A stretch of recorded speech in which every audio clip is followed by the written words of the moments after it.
Estás escuchando un audio de Mosaic Boston Church.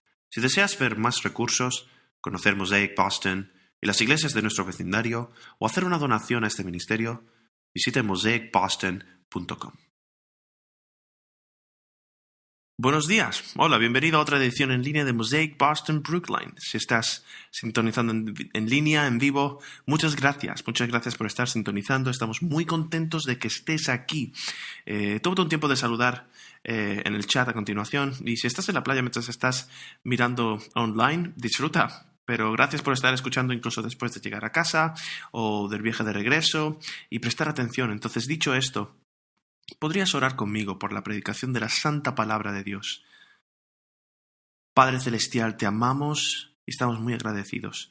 Gracias por el regalo de la vida. Te agradecemos de que nos hayas diseñado para ser personas que vivan vidas de alegría regocijándose en ti, y el hecho de poder experimentar máximo gozo cuando estamos absolutamente más cerca de ti.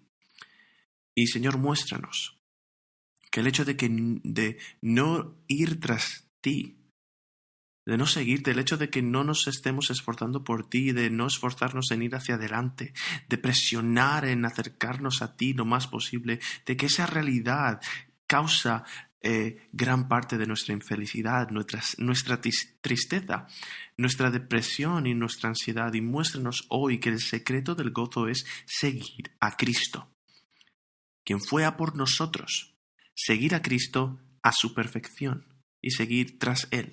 Y a medida que nos acercamos somos perfeccionados. Recuérdanos eso. Y a medida de que somos perfeccionados nos volvemos más y más completos. Y nos das una salud holística, lo cual lleva al gozo. Ora para que nos des esos secretos y nos des del poder del Espíritu Santo, y no solo también para entenderlo en nuestras mentes, sino para recibirlos en nuestros corazones. Y también capacítanos para vivir esto con nuestras voluntades, con nuestras acciones. Oro para que bendigas este tiempo, la santa palabra tuya, por la cual estamos muy agradecidos, y oramos todo esto en el nombre santo de Cristo. Amén. Una de las cosas favoritas de vivir en la ciudad, preferentemente mías, de vivir en Boston, es cada primavera. Me encanta que el maratón de Boston pase por mi calle. Vivo en Pleasant Street y los corredores vienen por Beacon Street.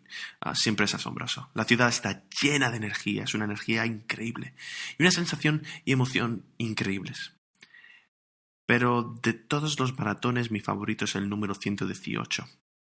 El maratón 118 de Boston en el 2014. Y lo recuerdo claramente porque ese domingo de Pascua fue el 20 de abril, el día antes del maratón, y por primera vez nos reunimos en el cine de Fenway Regal, y por primera vez nos trasladamos el servicio de Pascua del teatro 7 al teatro más grande que tenían. Fue un acto de fe. No tenemos ni idea de cuántas personas vendrían, y tuvimos cientos de personas ese culto. La energía fue asombrosa. Tenemos a docenas de personas con pequeñas chaquetitas azules del maratón de Boston, y habíamos orado por ellos. Fue increíble, pero ese maratón fue particularmente memorable y emotivo porque fue el año posterior a los atentados del maratón de Boston, en el que murieron 3 personas y muchas resultaron heridas. Y todo el maratón y la preparación para ese maratón estaba increíblemente llena de emoción. Y al final, el ganador de ese maratón, que fue Meb Keflezighi, de 38 años, en realidad fue el hombre más mayor, más adulto, más mayor en ganar el maratón en 83 años. Y el primer ciudadano estadounidense en ganarlo desde 1983. Y corrió con los nombres de las víctimas escritos en la esquina de su número de la carrera. Y cuando se acercaba a la línea de la meta en Back Bay, en Copley Square, cuando se acercaba a la línea de meta, hubo cantos de USA. Y cuando cruzó la meta, un increíble triunfo y alegría se sentía. Él levantaba sus manos, levantaba el puño y los brazos y casi se derrumbaba, pero siguió adelante. Increíble. Eso me encanta. Qué recuerdo. Déjame preguntarte algo. ¿Cómo se sintió cuando cruzó la línea de la meta? ¿Tú sabes la respuesta? Uno se siente triunfalmente alegre. simplemente explotando de alegría, ¿verdad? Pero permítame hacerte otra pregunta. ¿Cómo se sintió mientras esta persona estaría corriendo? ¿Cómo se sintió en la preparación para el maratón de Boston? Las decenas de miles de horas que golpeó el pavimento solo sin que nadie lo mirara, solo empujándose a sí mismo hacia la meta.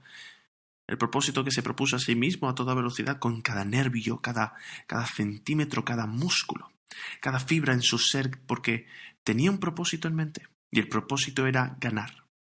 Y eso es increíble, es una historia increíble en sí misma. Pero esto es en realidad una analogía, la metáfora que Pablo usa para describir la vida cristiana. Que hay un punto de partida y una línea de meta. Y en medio, eso es lo que se trata, de lo que trata nuestra vida. Te conviertes en cristiano.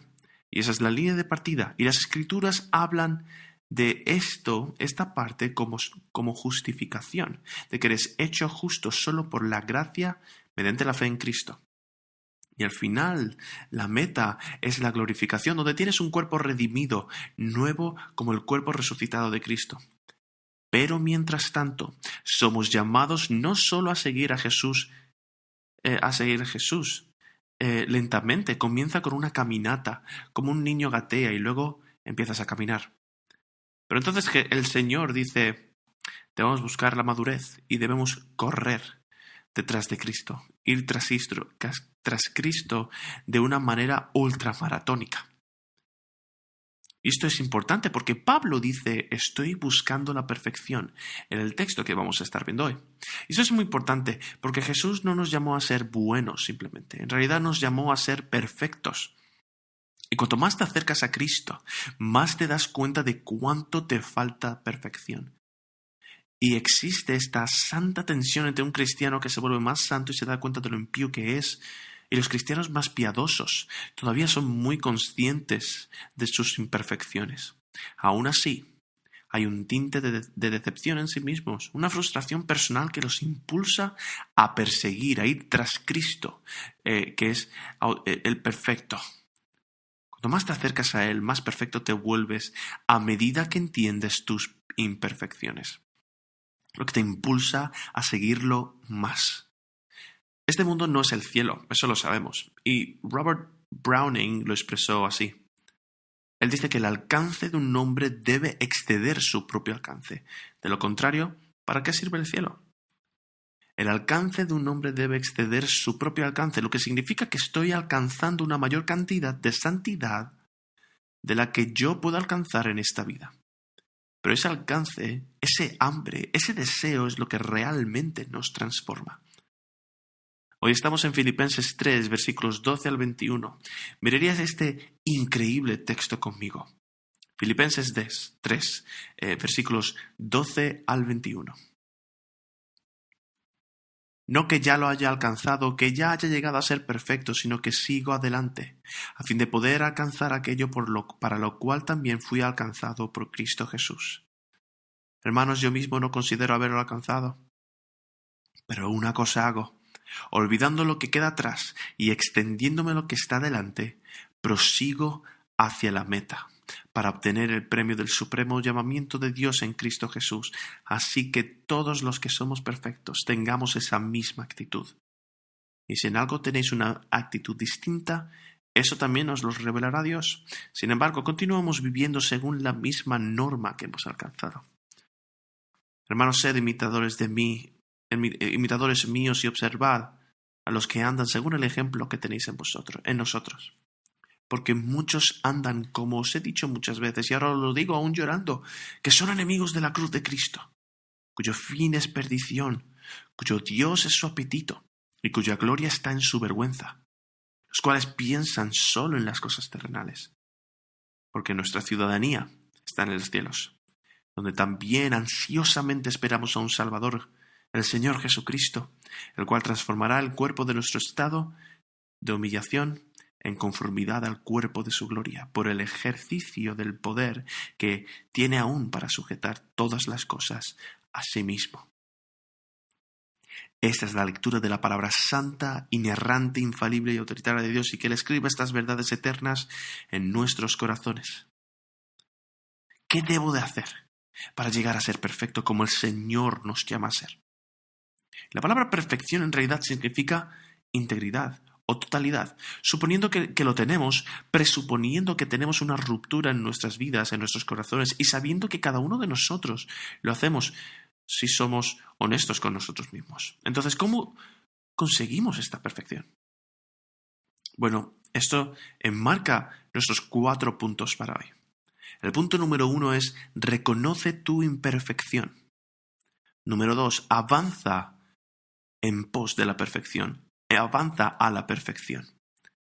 Número 3, sigue creciendo en madurez. Crece en madurez.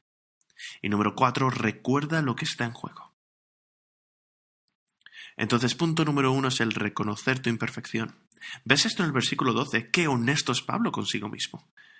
No que ya lo haya alcanzado o que ya haya llegado a ser perfecto, sino que sigo adelante a fin de poder alcanzar aquello para lo cual también fui alcanzado por Cristo Jesús. Hermanos, yo mismo no considero haberlo ya alcanzado. Si alguien era cualificado como candidato para la perfección, aparte de Cristo, Pablo era el número 1, el candidato más probable. Tenía un currículum espiritual impecable en el exterior cuando nos dijo lo que dijo en los versículos 4 al 6 de este capítulo 3. Y luego, después de convertirse en cristiano, buscó la santificación 30 años. Ahí es donde está en su vida. Ha sido cristiano por 30 años, ha escrito la mitad del Nuevo Testamento, ha plantado iglesias en las 4 regiones del Imperio Romano. Él está dando todo, sacrificó todo para seguir a Cristo. Un buen amigo, un miembro de la iglesia me invitó a un desafío masivo que es una incubadora de inicio solo para ver su oficina. Y en el baño hay una señal que dice que todos quieren cambiar el mundo, pero nadie quiere cambiar el papel higiénico. Y es donde nos encontramos, esto es lo que nos encontramos en esta cultura. Todos quieren cambiarlo todo. Nadie quiere cambiar las cosas pequeñas, desde luego. Y Pablo realmente se enfocó en las pequeñas cosas. Y lo más importante, el Evangelio realmente cambió literalmente.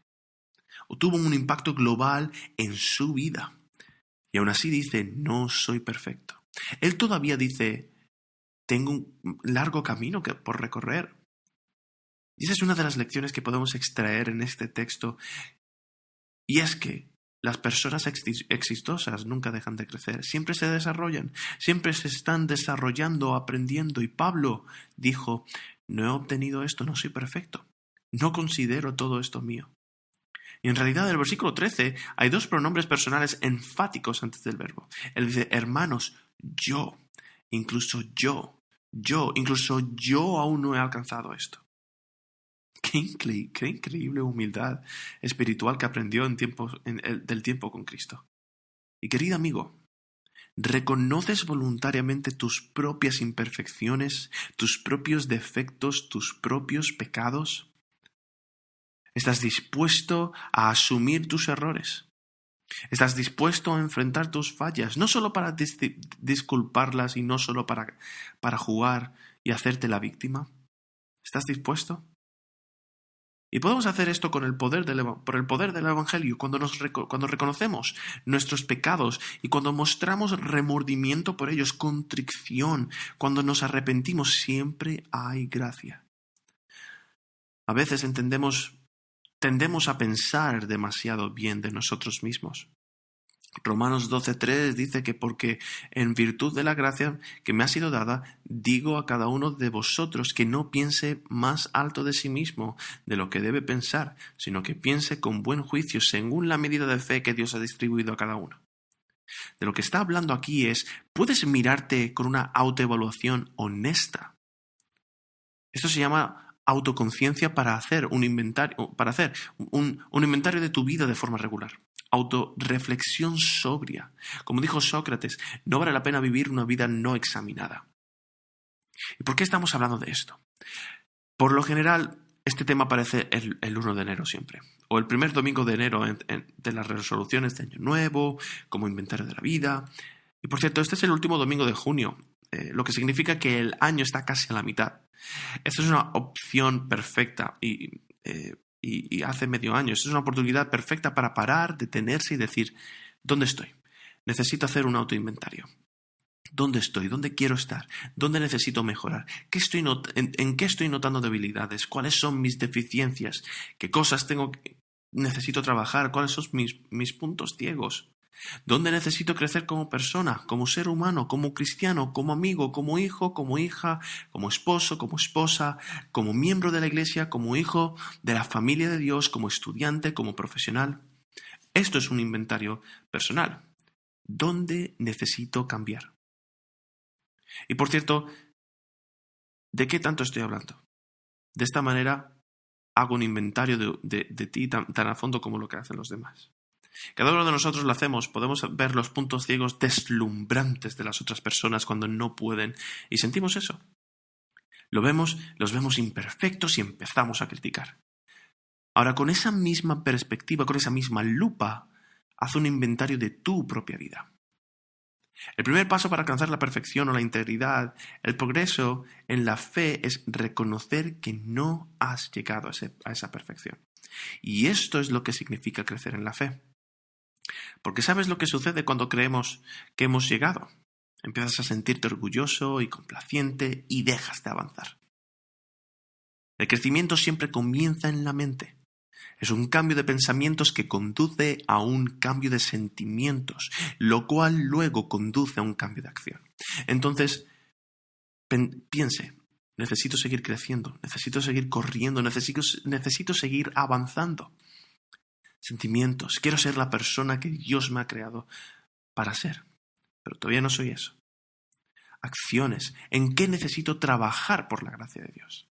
Filipenses 3:15 dice así que todos los que somos perfectos tengamos esa misma actitud, y si en algo tenéis alguna actitud distinta, eso también nos lo revelará Dios. Y por cierto, esto es muy contrario a muchas personas, pero en realidad esos son muchos de los cristianos hoy en la iglesia. Hoy muchos cristianos prefieren fingir ser un cristiano sano.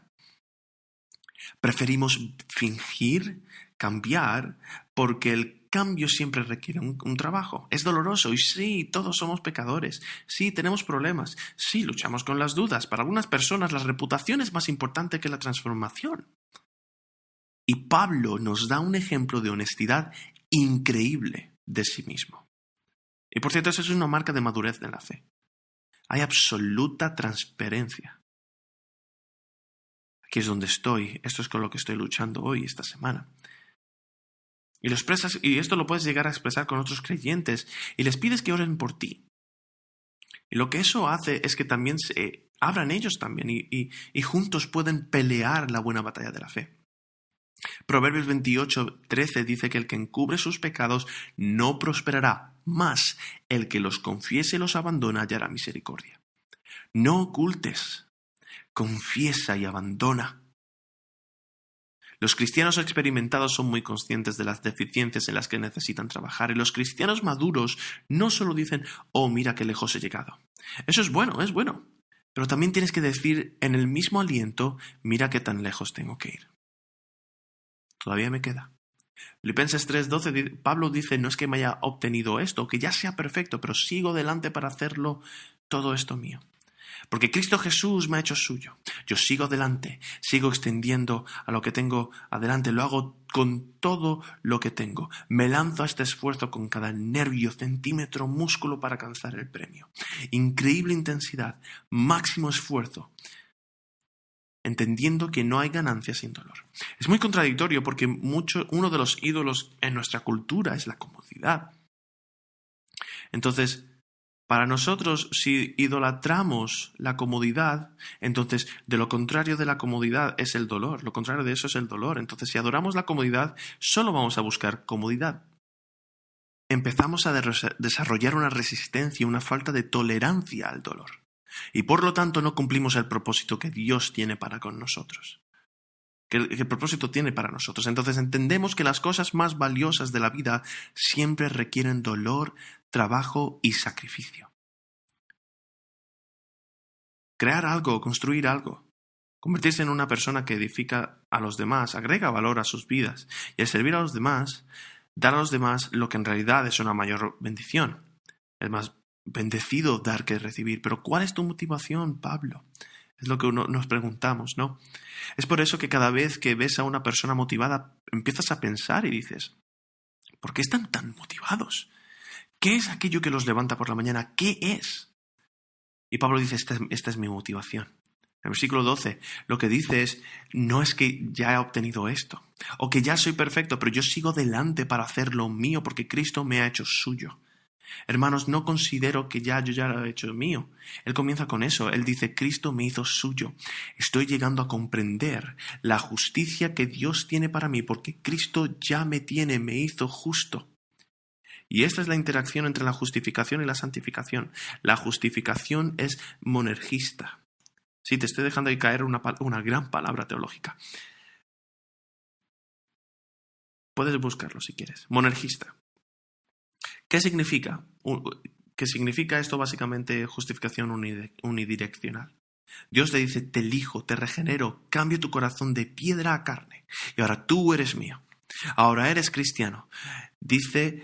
Él dice, sí, Él nos salva y estamos corriendo si estamos corriendo por el camino equivocado, Él nos da la vuelta y ahora empezamos a correr hacia Él. Esa es la justificación monergística.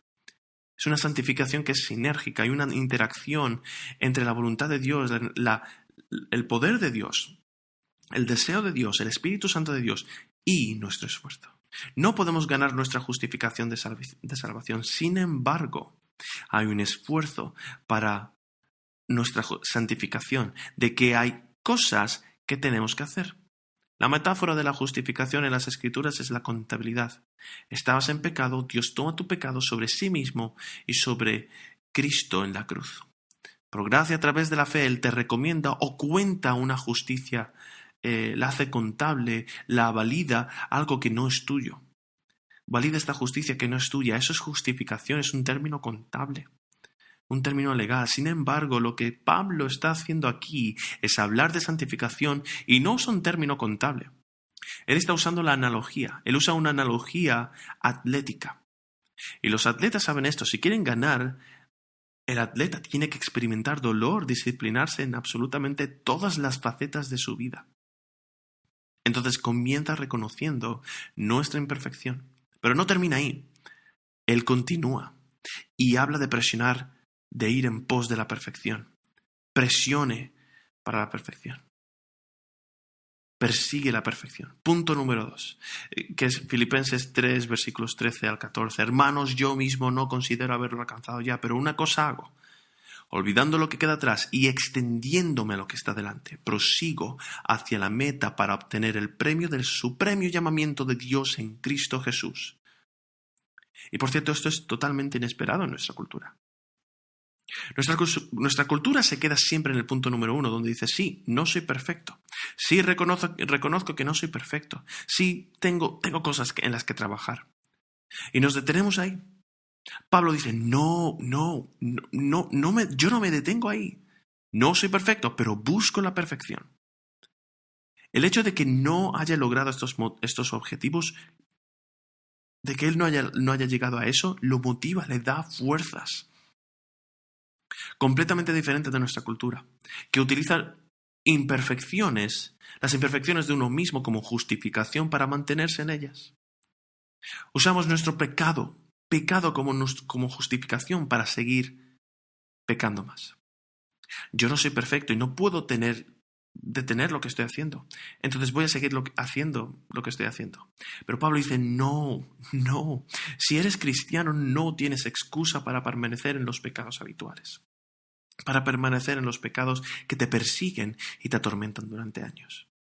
Te mantienen atrapado durante años. Él dice que tenemos que pelear la buena batalla, que nos volvamos a Cristo, que nos arrepintamos del pecado y pidamos más del Espíritu Santo. Poner un plan en lugar de para así saber cómo librar una guerra contra el pecado diariamente. Y Pablo usa su pecado, todo lo que ha hecho en el pasado, y lo usa como motivación para perseguir la perfección.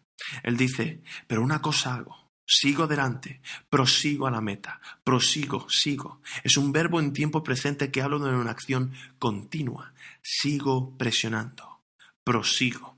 Y por cierto, seguir adelante. Esa es la misma palabra que él usó en el versículo 6 cuando dice que con celo él perseguía a la iglesia. Con celo seguía adelante para construir a la iglesia ahora. Ahora, ¿qué está haciendo aquí?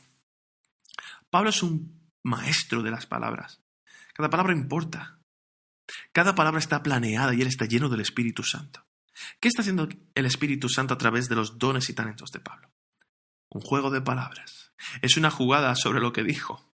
Él dice con la misma pasión, con el mismo celo con que yo perseguía a la iglesia, estoy persiguiendo a Cristo, estoy yendo tras Cristo y su justicia y estoy tratando de hacer esa justicia mía. Con la misma pasión con la que perseguiste el pecado antes de encontrarte con Cristo, con el mismo celo, con la misma energía, con la misma planificación. ¿Y sabes de lo que estoy hablando? Antes de conocer a Cristo, hay una parte de nuestra imaginación que ha caído, donde planificamos cosas que hacer, planeamos con anticipación para pecar más, para ponernos en una posición en la que proporcionamos a la carne. Y él dice que no. De la misma manera debes planificar la santificación. Necesitas planificar la santidad esta noche. ¿Cómo voy a planear el despertar por la mañana y el seguir a Cristo para luchar contra la carne y ser lleno del Espíritu Santo? Y tú te preguntas, ¿y cuál es el truco de Pablo? Pablo, ¿tú cómo haces esto? Y él te dice esto, yo hago esto, una sola cosa. ¿Qué debo hacer? Lo olvido, lo dejo atrás. El versículo 13, lo único que hago es olvidar lo que queda atrás y me esfuerzo hacia lo que está delante. Ese es el truco. Que Pablo solo hace una cosa en su vida, simplemente una cosita. No, claro que no, él hizo muchas cosas, pero él hizo todo lo que hizo con un solo propósito. Glorificar a Cristo al máximo y compartir el Evangelio. Él dice una cosa, lo que hago, proclamo a Cristo y a Él crucificado, lo que significa todo lo que hizo en la iglesia mientras evangelizaba. Eso es lo que hacía mientras evangelizaba, discipulaba, mientras escribía epístolas, mientras preparaba a líderes de la iglesia y plantaba iglesias, mientras defendía la fe ante reyes y centuriones. Todo lo que hizo, lo hizo con un propósito en mente. ¿Y cómo se aseguró de que cada detalle de su vida estuviera alineado con ese propósito? Él dice, olvidé lo que hay detrás y me esfuerzo ahora hacia lo que está por delante, olvidándome y esforzándome en pos de lo que tengo delante mía. Eso es importante, porque Pablo en realidad tenía un pasado. ¿Y qué pasado tenía, No solo persiguió a la iglesia, sino que de joven estaba realmente presente cuando los fariseos ejecutaron al primer mártir de la iglesia con piedras. Pablo estaba allí guardando su ropa, probablemente mirando con gozo, con alegría, y luego usó eso para perseguir a la iglesia. ¿Tenía un pasado? Sí. Estaba hablando con alguien esta semana pasada, estaba hablando de Dios, hablando de fe, y él dijo, tengo un pasado. Esta persona dijo, tengo un pasado muy malo, tengo una hoja de antecedentes penales. Y yo le dije, bueno, pues, ¿qué hiciste? Y su respuesta fue, algo de otro mundo. Y eso es lo que ponía literalmente en el mensaje. Y honestamente, no sé lo que significa, pero te diré esto. El algo de otro mundo que Pablo tenía, o por lo que sufrió, o por lo que fue, y más bien por lo que hizo, era peor que este otro mundo de esta conversación. Porque muy probablemente fue asesino de cristianos. Sacaría a padres y madres de las casas para ir a encarcelarlos y finalmente ejecutarlos por ser cristianos. Y Pablo dice, me olvido de lo que pasó en el pasado. Me olvido de todas las cosas malas que hice. Olvido todas las estas derrotas que me debilitan. Olvido todo mi pecado desgarrador, mi culpa, mi dolor, mis rencores. Y también olvido todas las cosas buenas que he hecho. Todas mis victorias. Porque a veces las victorias en realidad nos arrastran hacia abajo. Llegas a un lugar donde hiciste un gran trabajo para el Señor hoy y dices, sí, wow, lo hice realmente bien. Y luego quitamos el pie del acelerador dejando de avanzar hacia adelante. Pablo dice, olvidé lo que había en el pasado. Mis recuerdos no me van a manipular. Dejo eso en el pasado. Y por cierto, esto es de lo que hablamos la semana pasada.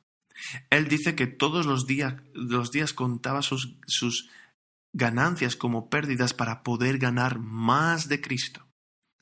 Entonces todos los días se sentaba y contaba, miraba las ganancias que tenía para Cristo, todas las ganancias que tenía y lo transfería a la columna de pérdida. Y hacía sus transferencias. Y todo lo que eso hace es vaciar la columna de ganancias para obtener más del Espíritu Santo, más de Cristo para el día siguiente. Haces eso un día. Al día siguiente tu columna de ganancias va a ser un poco más ancha. Y es un poco más grande, pero por lo que puedes hacer más. Por lo que sucede es que si sigues a Cristo a toda velocidad hoy, mañana te despertarás y será un poco más difícil, un poco más fuerte. Y aquí quiero usar el término santificación compuesta. Una santificación compuesta. Es como el interés compuesto. El interés compuesto, si sabes cómo funciona, un interés compuesto es algo increíble. Es cuando tú inviertes dinero y ganas dinero, ganas intereses de lo que inviertes. Y luego al año siguiente se genera intereses en los compuestos. Lo mismo entonces pasa con la santificación. Mientras más persigas a Cristo hoy, más fácil será ir tras Cristo mañana.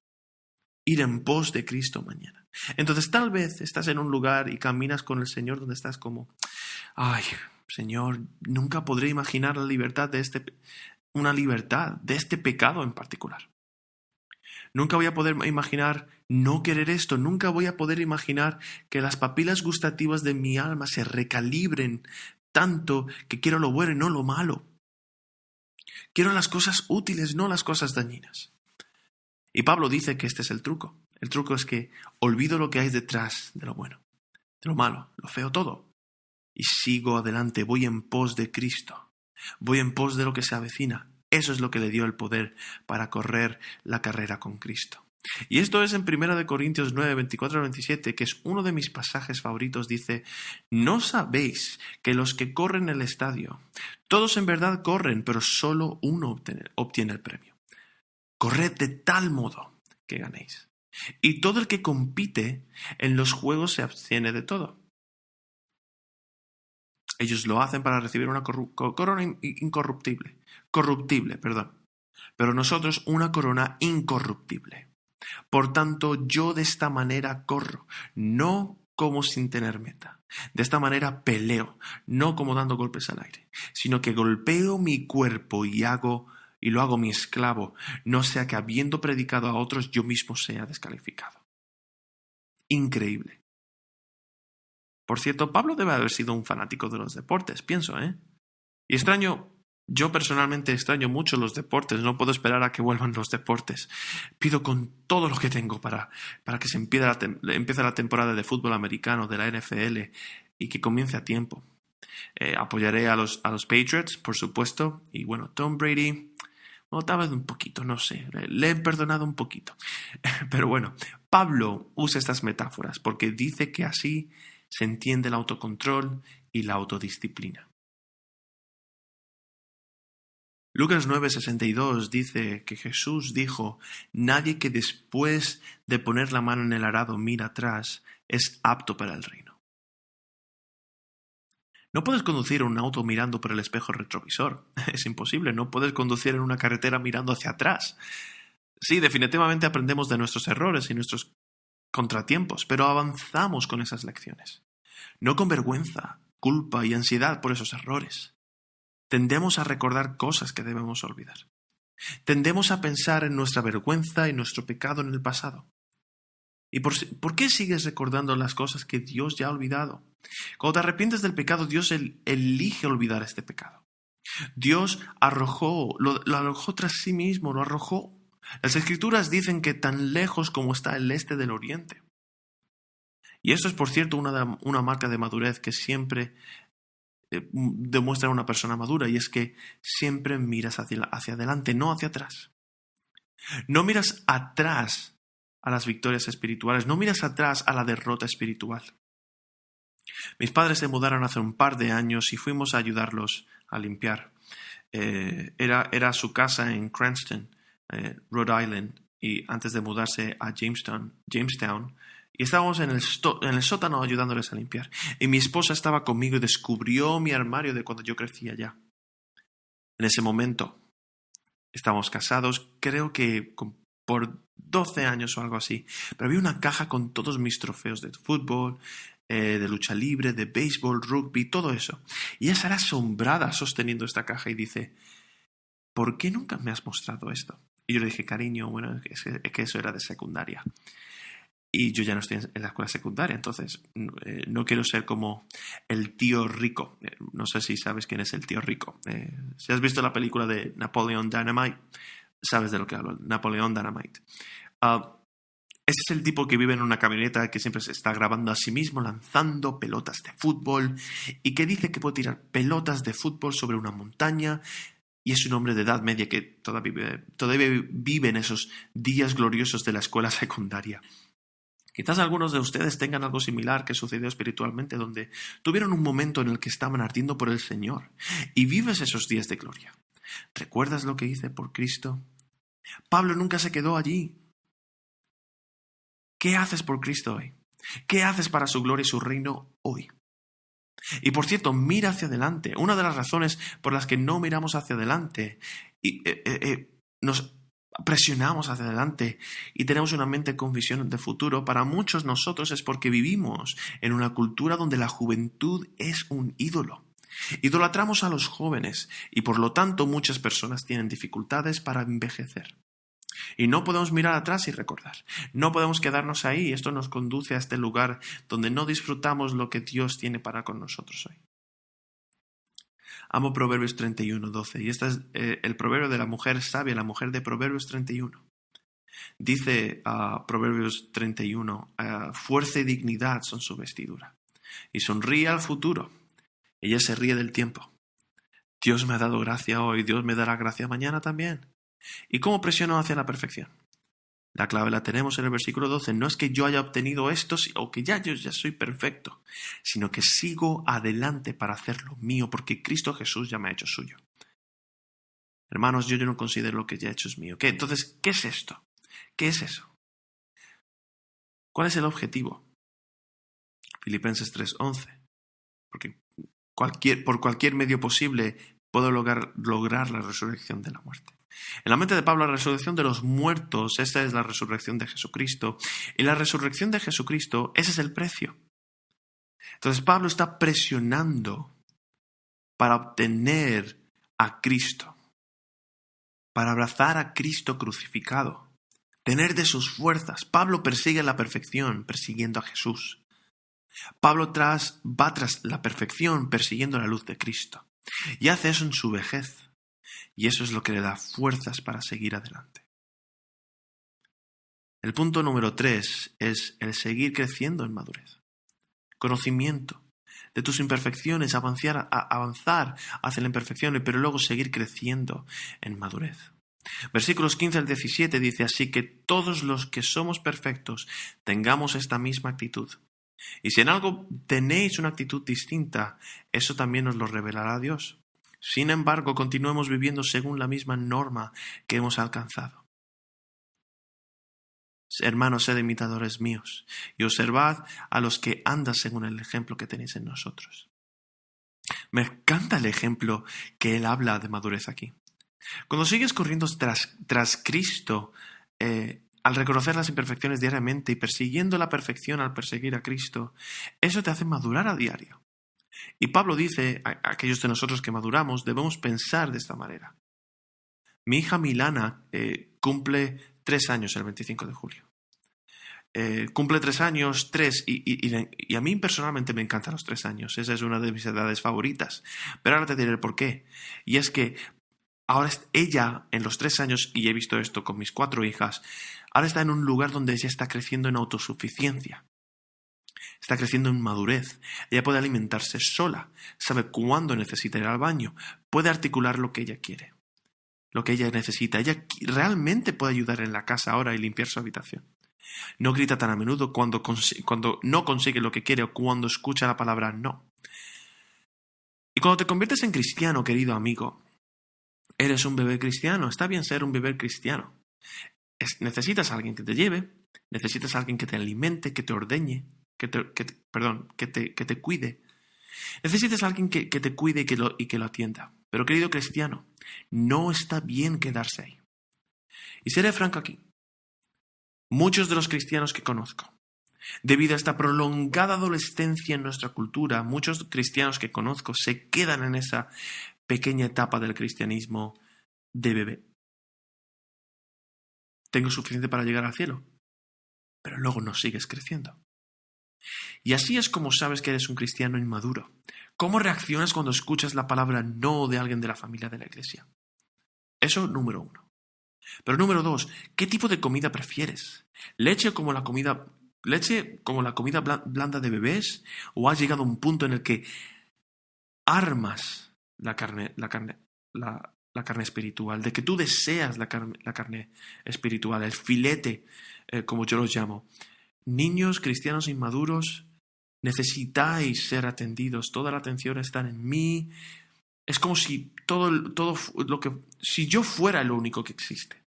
Esa es mi hija Milana hasta los 3 años. Ella todavía está casi allí, pero con suerte estamos tratando de hacerla crecer y madurar. Y parte de esa madurez ahora es que ahora buscas todas las necesidades de las otras personas y ahora quieres servir a otras personas. Mi hija Sofía ya está en esa etapa. Está sirviendo, ya se preocupa. Y eso es lo que significa crecer en madurez. ¿Y cómo hacemos eso? Hacemos eso buscando la madurez a través de la palabra de Dios. Colosenses 1, 28 al 29 dice: a Él nosotros proclamamos, amonestando a todos los hombres y enseñando a todos los hombres con toda sabiduría, a fin de poder presentar a todo hombre perfecto en Cristo. Esa es la meta que dice Pablo del ministerio. Pero luego continúa: y con este fin también trabajo, esforzándome según su poder, que obra poderosamente en mí. Este es el objetivo del ministerio. Ese es el objetivo de nuestro ministerio, es llevarlo a un lugar donde comience a servir, donde comienzas a alimentarse, donde comienzas a cuidarte de ti mismo, donde comienzas a alimentar a otros y a cuidar a otros. Y la mejor manera de crecer en este logro, de crecer en esta madurez, es encontrar héroes de la fe. Y es por eso que Pablo dice: hermanos, únanse para imitarse. Imitadme. Mantenga sus ojos en aquellos que caminan de acuerdo con el ejemplo que tiene en nosotros. De esto es lo que hablé hace un par de semanas, que hay cosas en el cristianismo que deben de enseñarse y hay cosas en el cristianismo que deben ser cacheadas, atrapadas, donde comienzas a emular el ejemplo de otras personas. Y así es como busco crecer en mi propia vida personalmente. Miro a personas que están unos pasos por delante de usted y emúlalos. Uno de mis grandes héroes de la fe, y cada uno de nosotros debería tener héroes de la fe, en mi caso es George Mueller, quien dedicó su vida a predicar el evangelio y también a cuidar a huérfanos a los 71 años. Y escribió una carta a algunos de sus estudiantes a los 71 años. Y él dijo: ¿sabes cuál es la clave de mi éxito? Las escrituras y la oración. Y dijo que había leído la palabra como de principio a fin más de 100 veces. Esto es increíble, más de 100 veces. Y luego dijo, cada vez ha sido como si estuviera leyendo por primera vez la palabra. Le refrescaba, le animaba. Y qué ejemplo, qué ejemplo. ¿Puede alguien mirar tus disciplinas espirituales, la oración de las escrituras, el ayuno, el silencio, la soledad, servir y adorar a Dios? ¿Puede alguien mirar tus claras disciplinas espirituales y decir, quiero emular eso? Yo miro a George Mueller y digo, quiero emularlo. Entonces, cristiano, debes saber que siempre hay gente mirándote. Siempre hay alguien siguiéndote en algún sentido. En este momento, alguien te sigue y te mira para mostrarles el camino. Estás siendo ejemplo. Alguien ora porque te ha escuchado orar. Uno de mis ejemplos de oración favoritos es mi tío Víctor en Washington, D.C. Nunca había escuchado a alguien orar de manera tan apasionada como él, y él es un héroe de la fe para mí. Alguien te está viendo pelear la buena batalla. Pelear la buena batalla. Alguien quiere ser como tú. Tener tu caminar cristiano y te están animando. Alguien ve a Cristo en ti y admira tu fuerza. Alguien está tomando prestada tu fe cuando no tiene esa persona ninguna. Alguien cree que eres el mejor cristiano que conocen. Y eso es tan cierto en Boston, Massachusetts. Alguien está soportando con fuerza porque tú estás en pie. Alguien sonríe cuando piensa en ti. Alguien está agradeciendo a Dios por tu amistad. Alguien te está siguiendo.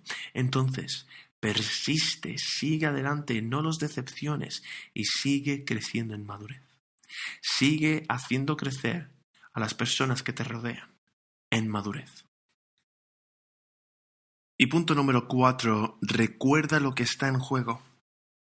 Los versículos 18 al 21 dice, porque muchos andan, como os he dicho muchas veces, y ahora os lo digo aún llorando, que son enemigos de la cruz de Cristo, cuyo fin es perdición, cuyo Dios es su apetito y cuya gloria está en su vergüenza, los cuales piensan solo en las cosas terrenales, porque nuestra ciudadanía está en los cielos, de donde también ansiosamente esperamos a un Salvador, el Señor Jesucristo, el cual transformará el cuerpo de nuestro estado de humillación en conformidad al cuerpo de su gloria, por el ejercicio del poder que tiene aún para sujetar todas las cosas a sí mismo. Pablo dice, vigila a los que son dignos de imitación, pero llora por aquellos que no lo son. Y está hablando de ellos como enemigos de la cruz de Cristo. La cruz de Cristo es el principio general de la fe cristiana. Está en el centro de lo que hacemos. 1 Corintios 1:18 dice, porque la palabra de la cruz es necedad para los que se pierden, pero para nosotros, los salvos, es poder de Dios. La cruz nos dice que no hay nada que podamos hacer para salvarnos. La cruz nos dice que solo Dios puede salvarnos. La cruz nos dice que Dios, su Hijo, murió en la cruz en un dolor insoportable físico, un dolor insoportable espiritual para pagar el precio de nuestro pecado. Es decir, no podemos salvarnos a nosotros mismos y hay dos categorías de personas que son enemigas de la cruz. El número 1 es el legalista. Y Pablo ya habló sobre el cuidado con los perros, los malhechores, los que mutilan la carne. Este es el comienzo del capítulo 3, como ya hablamos en el sermón anterior. Son personas que dicen que la cruz no es suficiente para la salvación y debemos agregarle obras para ser justificados. Dice que es un enemigo de la cruz porque estás diciendo que el sacrificio de Cristo no es suficiente. Porque esa persona dice que el sacrificio de Cristo no es suficiente. Pero el otro grupo de enemigos de la cruz son aquellos que creen que tienen licencia, que abusan de la gracia. Entonces los legalistas y los que creen tener la licencia para todo. Es decir, son personas que dicen, oh, Dios me perdona todos mis pecados, entonces ahora yo puedo vivir como yo quiera. Y Dios continuará perdonándome. Y Pablo dice, no entiendes la cruz. No entiendes el sacrificio que se hizo. Cuán preciosa era la sangre de Cristo. Y Cristo no solo murió en la cruz para perdonar tu pecado, Él murió en la cruz para liberarte del pecado. Y Él dice que dejen de disminuir el valor de la cruz. Y dice que el fin de estas personas es la perdición. Como en el versículo 19 dice, la perdición aquí está hablando del castigo eterno. No es un castigo temporal. Es destrucción. No dejas de existir, pero experimentas la ira de Dios, experimentas su juicio. Y cada vez que hablo sobre la enseñanza clara en la palabra de Dios sobre el juicio, para aquellos que rechazan el Evangelio, recibo un rechazo donde la gente dice, no, yo no puedo creer en un Dios como ese. Pero si rechazas la misericordia, entonces no puedes esperarla. Si rechazas la misericordia, no vas a tener misericordia. Entonces, recibe misericordia hoy. Esta es la belleza del Evangelio. Pides perdón, te arrepientes de tu pecado genuinamente y te vuelves a Cristo. Todo tu pecado está borrado. Todo. Tu hoja de antecedentes, todo se borra. Recíbalo ahora. Reciba a Cristo. Y si no recibes esta misericordia, el juicio se acerca. Jonathan Edwards, te recomiendo altamente este sermón, se llama La justicia de Dios en la condenación de los pecadores, en el que argumenta que el pecado contra Dios es una violación de obligaciones infinitas, eternas. Por lo tanto, hay un crimen atroz. Es un crimen infinitamente atroz que merece un castigo infinito. Pecamos contra un Dios infinito y este es un crimen infinito. Por lo tanto, hay un castigo infinito. Y ese es un lugar llamado infierno. Y por cierto, la destrucción, los enemigos de la cruz dicen que su apetito es su Dios, su vientre es su Dios. Ahora, ¿de qué está hablando aquí? Ese es el versículo 19. ¿De qué está hablando aquí? ¿Está hablando de ser glotones? ¿O está hablando de personas que persiguen el placer sexual o la moral sexual? Sí, esto es un trabajo externo de algo que sucede en el interior. Y en el contexto, la barriga o el apetito es en realidad un sinónimo del corazón. Os explico, en el mundo antiguo se dicen que sentían con sus entrañas, con sus intestinos, vamos a decirlo así. Y de lo que está hablando aquí es de emociones. Estamos hablando aquí de sentimientos. Cuando el sentimiento no es un hecho y cuando la emoción no es verdad, gobierna y regula nuestra vida.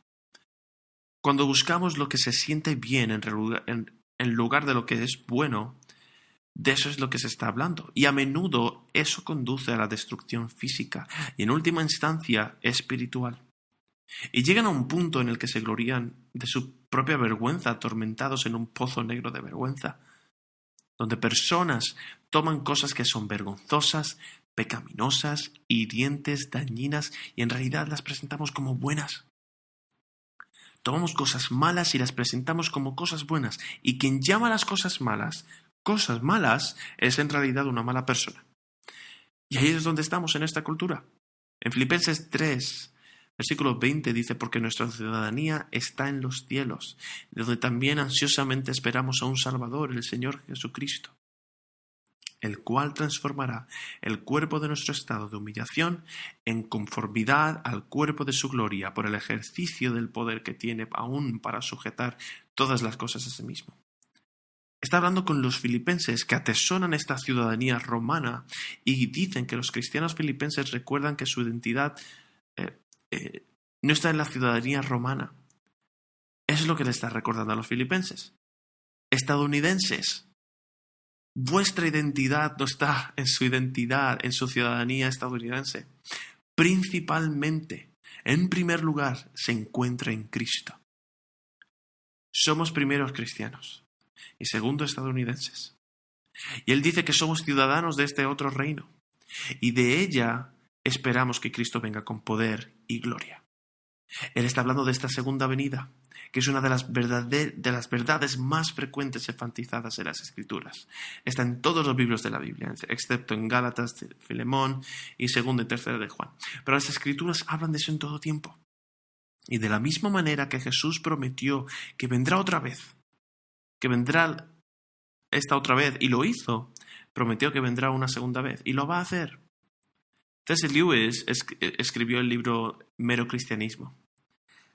Y dice una de las frases, dice: si lees la historia encontrarás que los cristianos que más hicieron por el mundo actual fueron los que se enfocaron en lo próximo.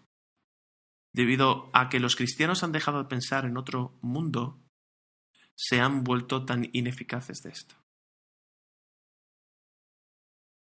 Cuando se trata de la segunda venida de Cristo, hay dos verdades que vemos aquí.